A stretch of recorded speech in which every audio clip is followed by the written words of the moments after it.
Some of the things that we do with the recruits, they're like, fucking hell, man, like he's on his knees and you're literally, saying to him that you stay there, if you think you're not worthy, if you're a piece of shit, blah, blah, blah. What are some of the things that have come back with you from war that you don't like, or that you think aren't helping you in your personal life? They're two different worlds. You deal with dark humor, dark banter to get you through certain situations.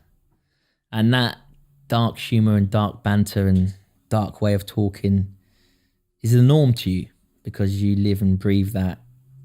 And sometimes that comes out, and only when I'm doing a military style show, you come out and you might say something which is for me, probably a throwaway comment or a bit of banter. And then you realize there's 100 odd crew members listening.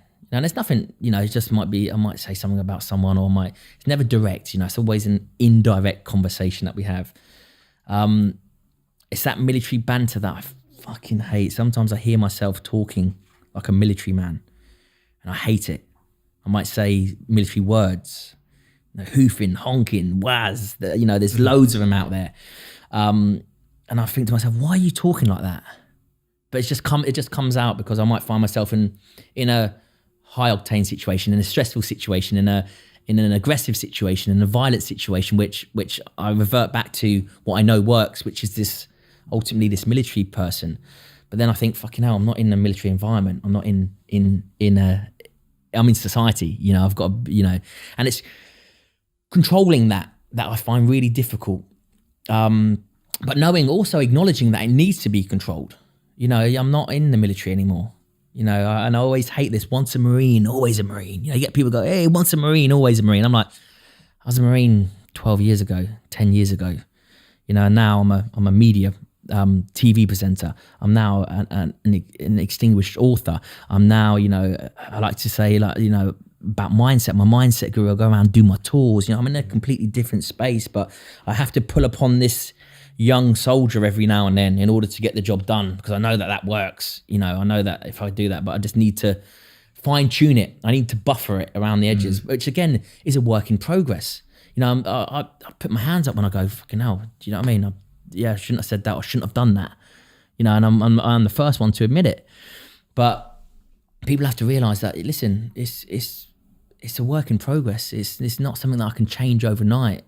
You need to understand me. You need to understand who I am, in order to acknowledge that, okay, well, fucking hell, yeah, that was a bit uncomfortable to see. Some of the things that we do with the recruits, they're like, fucking hell, man, like he's on his knees and you're literally, saying to him that you stay there, if you think you're not worthy, if you're a piece of shit, blah, blah, blah. But it's hard for people to see that and to watch that. But ultimately, there's always a positive motivator behind that. So that's where people, I think, get confused, is like, negativity is a great fuel. It's a great source to use to get to where you need to be, but only if there's a positive motivator ahead of it. So you can't use negativity to get through a situation if there's not a positive motivator, because all you'll do is you'll veer off in the negative lane. Yeah. Because there's no positive motivators to aim towards. It's like a plow. Right? I say the plow is the positive motivator, and the fuel is the negativity, whether it's aggression, whether it's revenge, whether it's, prove people wrong, whether it's, these are all things that fuel you. But you be sure that there's always a positive motivator. So when I'm talking like that to the recruits, when I'm doing, it's, believe it or not, it's to get the best out of them, to make them realize what they're capable of, make them bring their attributes and personality to the forefront, so they can identify who they are.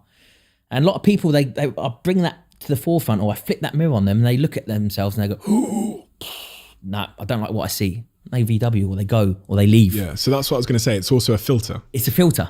And that's what a selection process is. But that's how it's not only what a selection process is, that's how I live my life, Steve. I'm so brutally honest with what I do and situations I find myself in, and the environment that I choose to be in and it's that brutal honesty, it's that brutal sort of truth that the motivator is always becoming a better version of who you are, of learning something, growing from it, and becoming a better version of who you were yesterday.